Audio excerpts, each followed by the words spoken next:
데살로니가 후서 2장 13절에서 14절 말씀 함께 읽겠습니다. 시작. 주께서 사랑하시는 형제들아, 우리가 항상 너희에 관하여 마땅히 하나님께 감사할 것은 하나님이 처음부터 너희를 택하사 성령에 거룩하게 하심과 진리를 믿음으로 구원을 받게 하려 하심이니. 아멘. 기도하겠습니다. 살아계신 하나님 아버지 감사드립니다. 오늘도 귀한 말씀을 통하여 저희들이 성령에 충만한 힘을 얻기를 원합니다. 우리 렘넌트들이 세계살릴 렘넌트로 자라는 귀한 시간 되게 하시며 이 시간을 통하여 영원한 축복이 임하는 귀한 시간 될 수 있도록 성령께서 역사하여 주시옵소서. 살아계신 예수 그리스도의 이름으로 감사하며 기도드립니다. 아멘.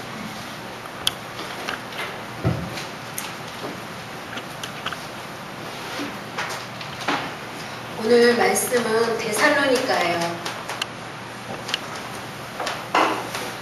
데살로니가 교회인데 여기 후서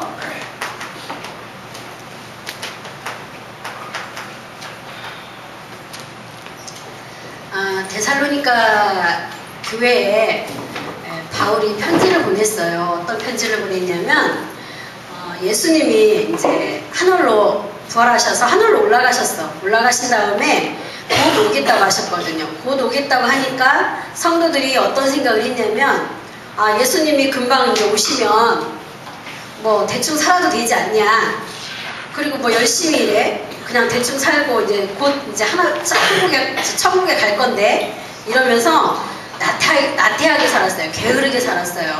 그런 성도들을 놓고 이제 소문을 듣게 된 거예요. 그래서 바울이 그들에게 이제 편지를 썼어요. 어떻게 살아야 되는가. 지금 우리랑 똑같아요. 그죠? 우리도 지금 초대교회 이후에 지금까지 우리가 이렇게 진행돼 왔잖아요. 우리도 지금 말세 시대를 살고 있는 거나 똑같은 건데 예수님께서 뭐라고 하셨냐면 지구의 끝이 언제라고 얘기했냐면 마태복음 24장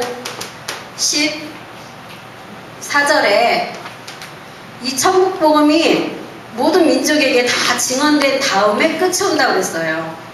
우리가 세계복음화 언약을 붙잡고 세계복음화를 렘넌트로 자라게 해주세요 했잖아요. 세계복음화라는 의미는 이 복음이 전 세계 곳곳에 많은 사람들이 복음을 가지고 증거해서 모든 사람이 들을 때 그때 끝이 온다라고 했어요. 이제 이것을 달리 또 종말이라는 말 들으면 좀 불안하긴 한데 우리는 여기서 뭐라 하냐면 재림이라고 얘기를 해요. 재림이라는 것은 예수님이 다시 오시겠다고 그랬어요. 지금 여러분들이 예배드리고 있는데 여기에 예수님이 딱 나타나셨어. 그럼 좋아요? 싫어요? 좋은 사람. 예수님이 딱 나타났다. 좋은 사람. 좋은 사람 두 사람밖에 없네.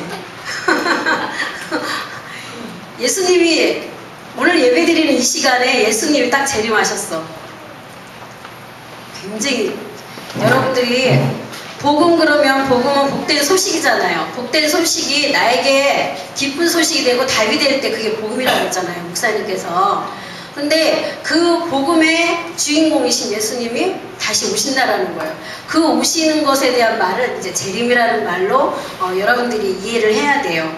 이 재림하실 때 나타나는 증상, 그러니까 예수님이 오시기 직전에 일어나는 징조들이 있어요. 그거를 마태복음 24장에 잘 기록을 해놨거든요. 예수님 이 땅에 오시기 전에 일어난 일에 대해서, 그 일에 대해서 뭐라고 얘기를 하셨냐면 재림 때 일어나는 일.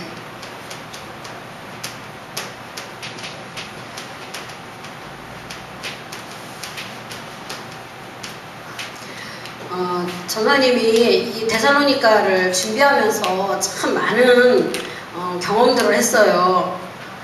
그건 뭐냐면 너무너무나도 예수님이 다시 오신다라고 하는 이 재림에 대한 부분, 심판에 대한 부분들이 함부로 다루어서는 안 될 중요한 것들이구나라는 거를 이제 전사님이 생각을 하게 했거든요.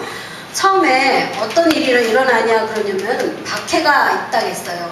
이제 다른 말들은 많지만 데살로니가 후서에 나와 있는 1장, 2장, 3장에 나와 있는 것을 기준으로 해서 여러분들에게 말씀을 드릴게요. 박해라고 하는 것은 1장 1절에 보면 하나님의 공의로운 심판의 표로 박해와 환난이 있다고 그랬어요. 박해라고 하는 것은 여러분들이 좀 어렵죠. 우리 초등부, 유치부, 랩런트들이 이해하기엔 조금 어려운데 괴롭히는데, 사람을 괴롭히는데 심하게 괴롭히는 거예요. 아주 심하게 괴롭힘을 당하는 그걸 말하는데, 이 박해가 있대요. 그 초대교회에서는 이 박해를 어느 정도로 당했냐면 죽음, 예수님 믿는다는 이유로 끌려가서 죽는 거예요. 그런 박해까지 받았어요. 그래서 그러한 사람들의 그 헌신과 또 그러한 사람들의 희생적인 피의 값을 치르고 그 복음이 지금 우리까지 온 거예요. 그 피의 값이 없었으면 우리에게 이 복음이 오지 않았을지도 몰라요. 그리고 또 환난이 있다고 그랬어요. 환난이라 하면 근심과 재난을 아우러서 하는 말이라고 나와 있는데 굉장히 난리가 많이 나는 걸 말하는 거예요. 근심이 될 만큼 걱정이 되고 여러분들이 쉽게 이해하자면 초대교회 옆에 있는 가족이 예수님 믿는다고 끌려가서 죽는 거를 보는 거예요. 그러면 그때 그 사람의 마음이 어떻겠어요? 그런 어려움들을 많이 겪는 상태를 말하는 거예요. 그런데 이것이 하나님의 공의로운 심판의 표래요. 조금 이해가 안 되죠? 말씀을 보면 뭐라고 나와 있냐면, 이것을 통해서 인내와 믿음으로 말미암아 하나님 나라에 합당한 자로 여기신대요. 하나님께서 이러한 것들을 참고 인내하고 기다리는 자에게는 하나님의 공의로운 심판의 표를 주겠다라는 거예요. 공의롭다라는 건 뭐냐면 여러분들이 학교나 어디에서든지 이런 경우가 있어. 분명히 내가 잘못한 게 아니고 저 친구가 잘못했어. 저 사람이 잘못했어. 그리고 저 사람이 나를 막 이유 없이 괴롭혀. 그럼 분명히 벌을 이 사람이 받아야 되잖아요. 그런데 엉뚱하게 내가 그거에 대한 오해를 받게 돼. 억울하잖아요. 그런데 하나님은 그걸 다 아신다라는 거예요. 아시기 때문에 내가 그것에 대한 것을 알고 기도하고, 우리는 답을 주셨잖아요. 예수 그리스도라는 그 답을 주셨기 때문에 그 이름 붙잡고 기도하고 기다리고 있으면 하나님이 시간표가 돼서 거기에 합당한 심판을 이 사람에게 내린다는 얘기예요. 그걸 이렇게 전체적으로 하나님의 공의라고 표현할 수 있어요. 그 성경에도 그러한 인물들이 많이 나와요.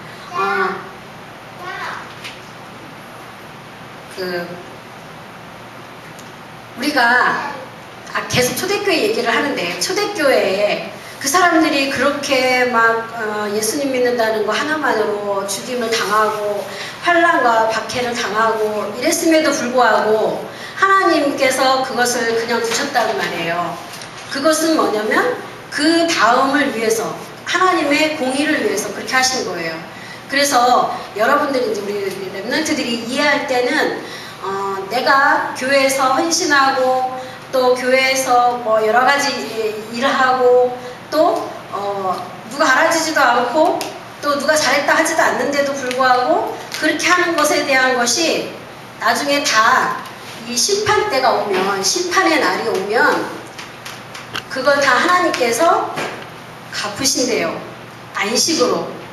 또 박해를 주는 자에게는 무엇으로 갚느냐고 했냐면 6절에 보니까 환난으로 갚으신대요. 환난을 주는 자에게는 환난으로 갚으시고 환난을 받는 우리에게는 안식으로 그걸 갚으시겠다고 그랬어요. 근데 그 환난이 영원한 멸망의 형벌이라고 1장 9절에 나와요. 그래서 이렇게 이러한 어려움들이 온다란 말이에요. 예수님이 재림하시기 직전에는 이러한 어려움들이 반드시 온다. 그리고 또 어떤 일이 일어나냐면 미혹의 영이 나타난다고 했어요.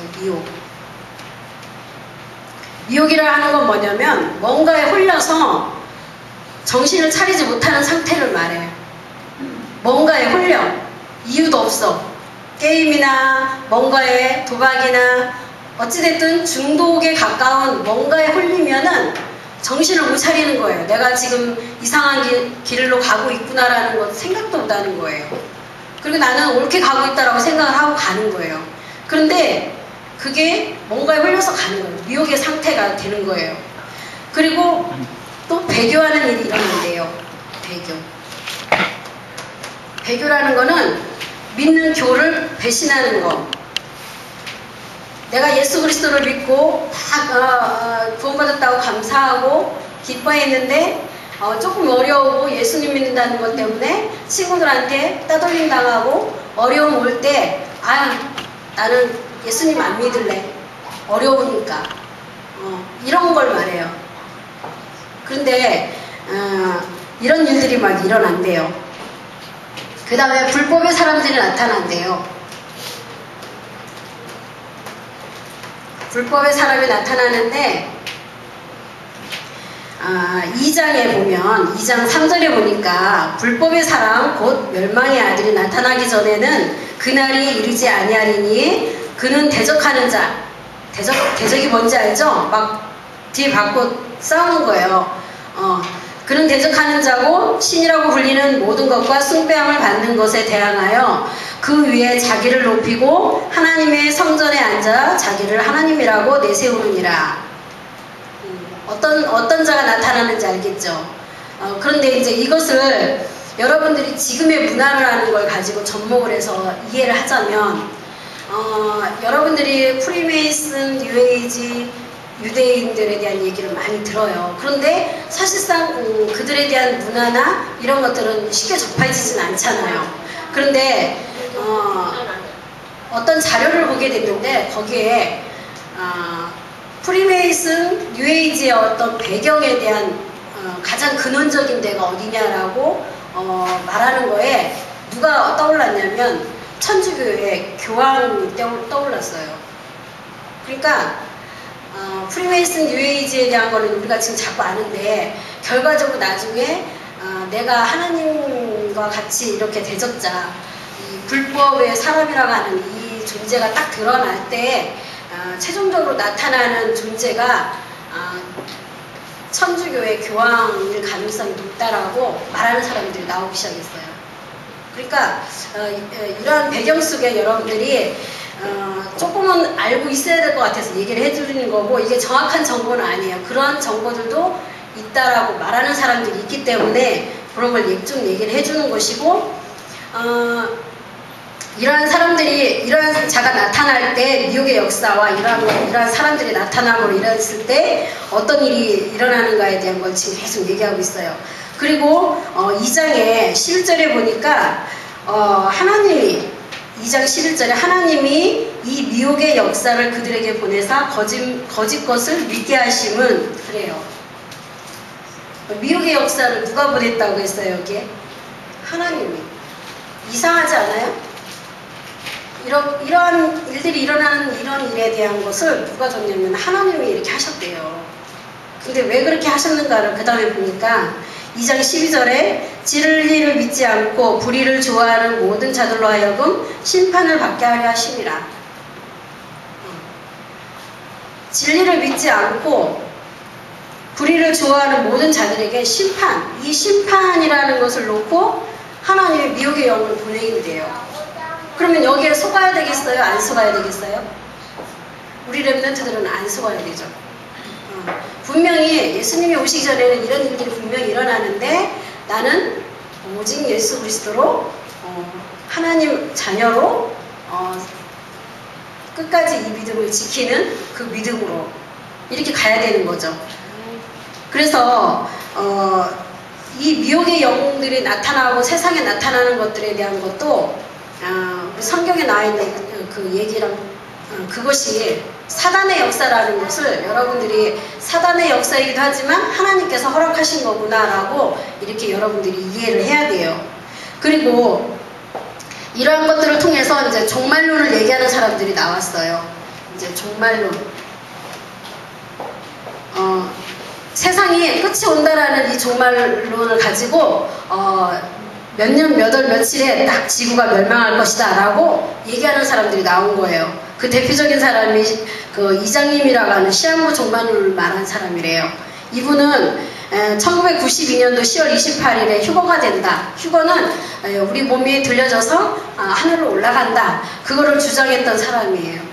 그래서 이걸 믿던 사람들은 실제로 다 모여가지고 기도하고 모든 재산을 다 바치고 그랬다고 그래요. 근데 이 사람은 뭐 34억인가 얼마를 자기가 이렇게 가지고 있었다고 그래요. 지구가 끝날 건데 자기는 왜 그렇게 돈을 많이 모아놨을까요? 그러면 선생님이 이렇게 여러 가지의 종말론에 일어나는 일에 대해서 아주 자세하게 풀지 않는 부분이 뭐냐면 우리 랩런트들이 잘못하면 좀 이렇게 오해할 수 있어. 왜 그러냐면 이런 것들 통해서 두려움이 나타나면 안 돼요. 두려움이 먼저 각인되면 안 돼.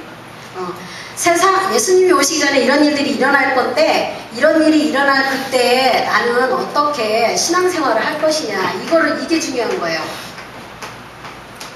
나의 신앙생활. 우리 랩런트들이 지금 예배드리러 왔잖아요. 예배드리러 왔는데 이 예배드리는 이런 모든 것들 그리고 예배드리고 집에 가서 삶을 살잖아요. 그 삶을 살 때 나의 신앙생활은 어떠한 기준을 가지고 신앙생활을 해야 되느냐 그거를 얘기하는 거예요.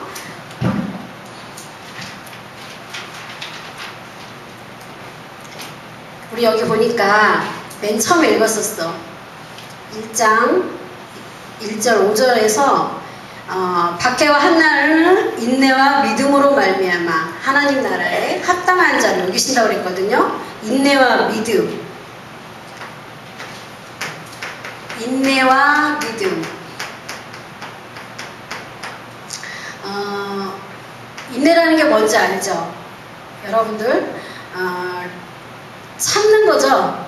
참고 기다리는 거야. 근데 그냥 무작정 참고 기다리는 걸 말하는 게 아니에요. 여기서 말하는 인내는 아기가 태어나려면 엄마 뱃속에서 몇 달이죠? 지명아, 너 엄마 뱃속에서 몇 달 있다 나왔지? 10달. 10달 동안 엄마 뱃속에서 자라서 나왔어. 그럼 너를 보기 위해서 어른들은 엄마 아빠는 10달 동안을 기다리는 거야. 참고 기다리는 거야. 계란도 3주 정도가 있어야 그 알을 깨고 나온대요. 기다리는 거죠. 그때까지. 매미는 우리 저기 성훈인거는 알 것 같아. 매미는 몇 년 동안 그 땅속에 있는지 아니? 3년에서 7년? 10년에서 많게는 17년까지 있는 매미도 있대요. 그러니까 뭐냐면 그렇게 오랜 시간 동안 땅속에서 수액을 먹으면서 자라면서 나와가지고 성충이 돼서 나와가지고 매미가 불과 10일밖에 못 살아요. 그 기간 동안에 알을 낳고 노래 실컷 부르다가 가는 거예요. 근데 요 인내는 그런 인내이기도 하지만 여러분들이 예수님이 오시는 그날까지 세계복음화라고 하는 것이 하나님의 계획이 이루어지는 그날까지 우리는 기다리고 참고 기다리는데 그냥 기다리는 게 아니라 믿음을 가지고 예수 그리스도라는 그 완벽한 복음을 가지고 믿고 기다리는 거예요. 그게 우리의 신앙생활이에요. 그리고 분명히 안식으로 갚으신다고 했잖아요. 이 환난과 박해를 통해서 받는 자들에게는 분명히 안식으로 하나님 분명히 갚으신다고 했잖아요. 그것을 우리가 믿는 거죠. 그리고 가르침의 전통을 지키라 그랬어요. 가르침의 전통을 지켜라. 이 말이 뭔 말이냐. 우리가 3호장을 장악해라. 2013년도에 여러분들에게 3호장을 장악하라고 말씀이 떨어졌어요. 3호장을 장악할 수 있는 방법은 우리 힘 가지고는 절대 안 돼요. 3호장은 고사하고 내 자신도 못 다스려요. 그런데 가르침의 전통을 지키라 이 말은 뭐냐면 이 3호장을 장악할 수 있는 가장 확실한 방법은 하나님께서 역사하시면 되는 거거든요. 여러분들이 있는 학업, 또 뭔가 비전을 가지고 뭔가 꿈을 가지고 막 달려가는 뭔가가 있잖아요, 여러분들이요. 그것에 대한 것을 정복하고 다스릴 수 있는 힘은 성령께서 역사하심을 내는 거거든요. 성령께서 하나님의 뜻이 맞으면 성령께서 역사하게 돼 있어요. 그것을 여러분들이 가장 쉽게 말하면 사모늘을 여러분들이 삶 속에서 사모늘에 대한 삶을 살면 돼요. 사모늘에 대한 삶이 뭐냐면은 말씀. 여러분들이 말씀을 주일날도 듣고 또 1부, 2부, 3부, 5부까지 쭉 듣잖아요. 그리고 집에서도 기도수첩, 강단 말씀 이런 걸 듣잖아요. 또 미디어나 이런 걸 통해서 듣잖아요. 그걸 통해서 여러분들은 기도하잖아요. 생각하면서 이번 주에 이런 일이 있었지. 이번에 이런 말씀을 하셨었지. 그걸 생각하는 게 기도잖아요. 하나님, 내가 지금 뭔가 안 되는데 하나님께서 주일날 이렇게 말씀을 하셨기 때문에 이 말씀대로 이렇게 이루어질 걸 믿습니다라고 하는 그런 기도를 하게 되는 거예요. 그러면 증거가 나타나요. 증거가 먼저 나타나는 게 뭐냐면 나한테 먼저 나타나요. 내가 이 말씀을 붙잡고 내가 기도했기 때문에 나에게 먼저 증거가 나타나요. 이것을 할 때 하나님께서는 역사하셔요. 그래서 가르침의 전통을 지킨다라는 것을 많이 묵상하게 됐어요. 도대체 무엇을 가르치고 무엇을 지키고 그 전통을 이어나가게 할 것인가. 우리 랩런트들이 어디에서 제대로 서야 제대로 된 신앙생활을 할 것이며, 혼란의 시대에서 우리 랩런트들이 살아가는 이 시대에 정보와 지식과 모든 것들이 아주 너무 넘쳐나는 이 시대에 우리 랩런트들이 제대로 신앙생활을 할 수 있는 길이 과연 뭘까? 라고 묵상을 해볼 때 이거밖에 답이 안 나오는 거예요. 여러분들이 여기에 믿음이 나왔잖아요. 인내와 믿음. 믿는다라는 것은 굉장한 힘이 있어요. 믿을 때와 안 믿을 때 일어나는 일들을 여러분들 한번 보세요. 여러분들이 삶에서 내가 정말 믿었을 때와 내가 믿지 않고 이렇게 뭔가를 바라볼 때 나타나는 걸 보면은, 믿었을 때는 완벽하게 나타나요. 안 믿었을 때는 믿는 척하고 말은 하지만 속으로는 안 믿었으면 절대 일어나지 않아요. 그래서 믿는 게 그렇게 중요한 거예요. 여러분들이 오늘의 말씀, 오늘의 기도, 오늘의 전도, 이것이 분명히 내 삶 속에서 하루 중에 반드시 있다. 그러면 그것을 통하여서 반드시 나타나게 돼 있어요. 어장을 장악하는 역사들이. 여러분들, 우리 랩런트들은 상어장이 결국은 학교예요. 가정과 학교, 교회, 학원 이런 데란 말이에요. 거기에서 분명히 하나님께서 나타나게 돼 있어요. 그리고 무질서하게 하지 말아라. 무질서하지 말아라. 사거리에서 차들이 서로 내가 먼저 가겠다고 막 들이박으면 어떻게 돼? 교통사고 나죠. 질서가 있어야 사회가 유지돼요. 질서가 있어야 돼. 여러분들이 학교에서 선생님을 볼 때도 우리 선생님은 너무나 객관적이지 않아. 선생님은 자기 생각대로 해. 선생님은 자기 마음대로 해. 기분에 따라서 막 우리를 가르쳐. 이런 일이 일어나도 여러분들이 그 선생님에게 질서를 지켜야 돼요. 그래야 깨지지 않아. 그것이 하나님이 바라는 우리의 신앙생활이에요. 그래서 여러분들 학교에서도 그러한 일들이 일어난다 할지라도 그분들을 위해서, 또 친구들을 위해서 교사, 교회든지 어디서든지 우리 전도사님들이나 이렇게 가르치기에 이렇게 서 있는 분들, 이분들에게 여러분들이 기도를 해줘야 돼요. 왜 그런지에 대한 건 선생님이 여기 서보니까 알겠더라고. 전사님이 여기 서보니까, 여기 서서 말씀을 전하려고 하다 보니까 그런 것들에 대한 중요성이 얼마나 중요한지를 알게 됐어요. 그리고 선교라는 걸 나가보니까 선교사들이 얼마나 중요한지를 알게 됐어요. 그리고 선교사들을 어떻게 도와야 되는지에 대한 부분도 가슴으로 잡게 됐어요.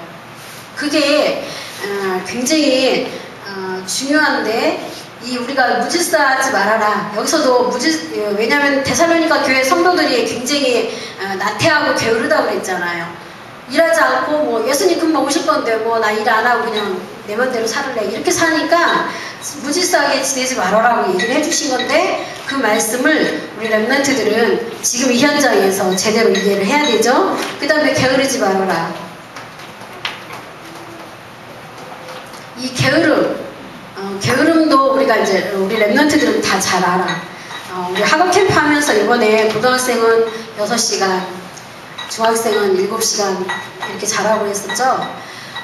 우리 랩런트들이 꼭 그 시간 그것만 자야만 게으르지 않다 그런 의미가 아니에요. 여기서 게으르다 이 말은 내가 하루에 6시간만 자고 나머지 시간은 막 공부만 하고 막 이런 걸 말하는 게 아니라 10시간 잤어. 10시간 잤어도 내가 게으르지 않는 방법은 뭐냐면 그것을 대하는 나의 중심이 어떠냐 이거예요. 내 마음의 중심이. 게으르다라는 건 내가 해야 될 일에 대한 것을 하지 않고 놓는 걸 말하는 거잖아요. 그 게으름을 말하는 거예요. 그러면서 바울이 뭐라고 했냐면 이렇게 하는 이유는 바울이 말씀을 전하는 자였지만 삶에서도 열심히 살으셨거든요. 그렇게 하는 이유가 뭐였냐면 본을 보여주기 위해서 그렇다라고 말씀을 하셨어요. 본을 보여주기 위해서. 본이라 하는 거는 여러분들이 많이 듣는 모델이잖아요. 모델. 나는 모델이 정말 될 수가 없다라는 걸 또 느꼈어요. 전사님은 나는 모델이 될 수 없구나. 왜 그러냐면 나는 인내도 잘 못하고 믿는 것도 그렇고 또 이 뭐 사모를도 제대로 잘 못하고 또 게으르고 나는 본이 될 수 없구나. 그런데 여기에서 선생님이 잡은 건 뭐냐? 선생님은 피할 곳을 항상 찾는 게 뭐냐면 예수가 그리스도다. 예수님이 그리스도다. 나의 모든 문제 해결하셨다. 이게 선생님의 피난처고 모든 것이에요. 선생님은 요 답을 붙잡을 때 그래 나는 할 수 없지만 예수 그리스도 오직 예수 그리스도 이거 붙잡았을 때 하나님께서 하실 것이다. 이렇게 붙잡았어요. 그래서 바울이 본을 보였던 이런 모든 말씀들을 통해서 선생님은 결론적으로는 예수 그리스도만 붙잡히더라고요. 그래서 결론적으로 우리 랩런트들이 어른들도 마찬가지고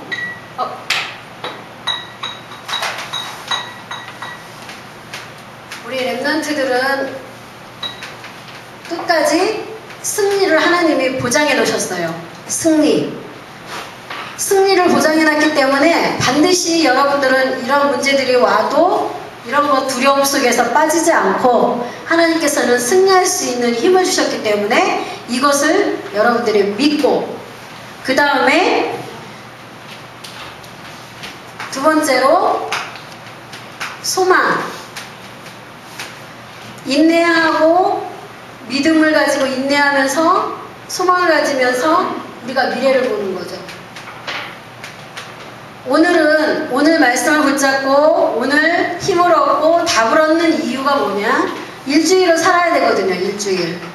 여러분들 당장 여기 나가면 이제 시작되는 게 월요일이잖아요. 월요일부터 일주일을 시작해야 되는데 그 일주일 동안에 대한 소망 멀리 한 달 뒤, 1년 뒤도 볼 것 없이 일주일 동안 살아가는 여러분들이 어떤 소망을 가지고 일주일 동안 살 거예요? 예수님이 오시는 그 재림의 날까지 우리는 소망의 비전을 붙잡고 가야 되지만 여러분들은 작게 일주일 동안 성공적인 승리의 삶을 살아야 되잖아요. 그래서 말씀을 붙잡는 것을 사모를 할 수 있는 이것을 어떻게든지 여러분들은 도전을 하셔야 돼요. 도전을 해야 되는데 이 도전도 또한 예수 그리스도께서 힘을 주시겠다고 하셨어요. 생각만 해도. 안 그러면 말씀 한 가지라도 딱 붙잡고 그걸 일주일 내내 생각을 해보세요. 그것도 말씀의 역사가 일어나요. 먼저 누구한테 역사가 일어난다고 그랬죠? 응? 나에게. 그 말씀이 나에게 먼저 성취돼요. 나에게. 내가 그 말씀으로 답을 얻고 힘을 얻고 해방하고 해결되는 비밀 예수 그리스도를 통해서 깨달아지고 체험됐을 때만이 그게 이렇더라. 너도 예수 그리스도를 만나야 된다. 이게 얘기가 될 거 아니에요. 그죠? 그래서 우리 랩런트들이 이제 신학기가 시작을 해요. 이제 그죠? 신학기가 시작하면 우리 랩런트들이 첫 번째 만나는 만남, 선생님, 그리고 또 친구들 만나죠. 또 새로운 학교, 중학교, 고등학교 가는 친구들은 새로운 학교를 만나요. 그러면 이 만남을 놓고 우리 랩런트들이 지금부터 기도하셔야 돼요. 하나님, 내가 되도록이면 복음을 정말 알고 누리는 선생님을 만났으면 좋겠는데 그런 선생님이 아니더라도 이 선생님에게 복음을 전할 수 있는 힘을 주세요. 그리고 친구들에게도 마찬가지고 또 내가 가는 학교를 놓고도 흑암을 미리 결박하세요. 내가 가는 무슨 학교에 흑암이 결박되고 하나님 나라가 임하게 해주세요. 이렇게 기도하고 시작하는 랩런트하고 다르겠죠. 뭐가 다르냐? 소망이 달라. 친구들을 바라보고 선생님을 바라보는 이 소망이 달라요. 아, 저 선생님 복음 모르는구나. 아, 저 친구는 하나님 모르는구나. 예수님 모르는구나. 그러면 저 친구들을 내가 지금부터 기도해야 되겠구나. 이런 소망이 달라져요. 작년에 우리 랩런트들이, 초등부 랩런트들이 이렇게 명단을 썼어요. 그 반 친구들 이름을 썼는데 여기 쭉 적어서 1년 동안 선생님이 기도만 했어요. 왜냐하면 이걸 통해서 자료도 전달하고 초대도 하고 이럴 기도 제목을 가지고 했는데 1년 동안 기도만 했어요. 그 하나님이 어떻게 하셨는가는 그 현장을 내가 직접 다 안 만나봤으니까 모르겠는데 정연이 모델만 하나만 얘기하면 정연이가 여기에 써낸 친구들 중에 안 믿는 친구들이 있는데 여기서 한 명만 빼고 전부 다 예수님을 믿게 됐다고 얘기를 했어요, 저한테. 그리고 이렇게 지금 이제 우리 랩런트들이 명단을 써서 내가지고 전사님은 기도하고 기도했는데 결과는 하나님께서 하신다. 왜냐하면 선생님 믿는 거는 기도한 것은 반드시 이루신다. 그걸 믿기 때문에.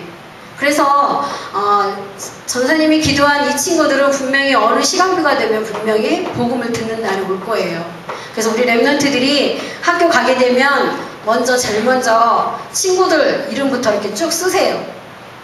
써서 모르는 친구들은 이름 좀 알려달라고 해서 먼저 이름도 물어보고, 그래서 이름도 적어서 기도를 하세요. 기도를 쭉 하면서 1년 동안 하나님께서 우리 반 친구들 학교 선생님하고 이런 만남을 통해서 어떠한 응답을 하시는지를 우리 랩런트들이 사실적으로 체험을 해야 되기 때문에, 그래서 그런 큰 응답을 받는 우리 랩런트들 되길 바랍니다. 기도하겠습니다. 살아계신 하나님 아버지 감사드립니다. 우리에게 예수 그리스도라는 참된 복음을 통하여 참된 인내를 알게 하시고 믿음의 소망을 가지게 하셔서 정말 하나님 오시는 그날까지 이 복음이 저 땅끝까지 증거될 수 있도록 저희들을 통하여 하나님께서 역사하여 주시옵소서. 우리가 그 일을 감당할 수 있도록 우리 랩런트들에게 세계복음화의 언약이 심겨지게 하시고 할 수 있는 하나님의 성령의 충만한 은혜가 날마다 임하여서 삼원을의 증인이 될 수 있도록 우리 랩런트들을 축복하여 주시옵소서. 살아계신 예수 그리스도의 이름으로 감사하며 기도하옵나이다.